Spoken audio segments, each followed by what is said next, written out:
So when you hear the name Jane Austen, what pops into your head? I'm guessing it's witty heroines, maybe some brooding gentlemen, elegant ballrooms, sharp, classy social commentary. But what if I told you that before all of that, there was just utter madness, melodrama, and a very, very confused cucumber? Just listen to this line. They told me Edward was not dead, but they deceived me. They took him for a cucumber.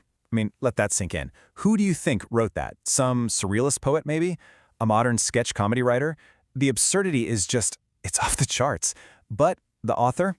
I promise it's someone you would never, ever guess.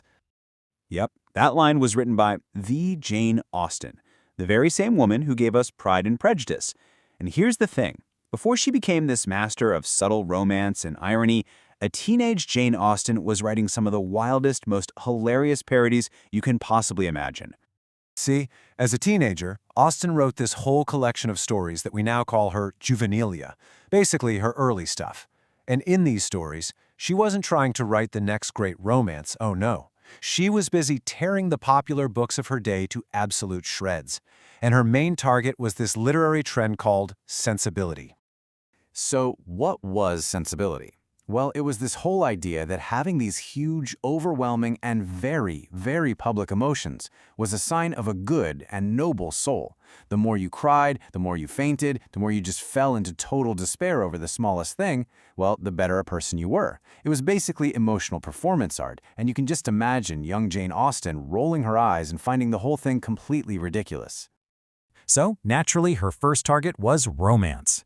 Let's take a look at how our early characters handled love. Hint, it wasn't with quiet dignity. It was with the most impractical, over-the-top, hysterical behavior imaginable. Okay, so here, Austen is taking that romantic idea of living on love and making it completely literal. Edward's told that his beloved Laura might need, food and water to survive, and his response is basically, food? Why on earth would she need food when she has my love? It's such a perfect jab at the idea that passion alone can actually sustain you. And love in these stories, it wasn't some slow burn. It was an instant, all-consuming bonfire. This character has known Henrietta for a whopping 1 month, but he talks like he's been through a lifetime of epic devotion. In Austen's parody world, there's no getting to know you. You just see someone across a room, and bam, your soul is theirs forever. Done deal. And this is the brilliant downside to all that emotion. These characters' feelings are so exquisite, so incredibly fragile, that you can't even make small talk with them. You can't start any other topic. You have to walk on eggshells because you're terrified that some random comment about the weather might trigger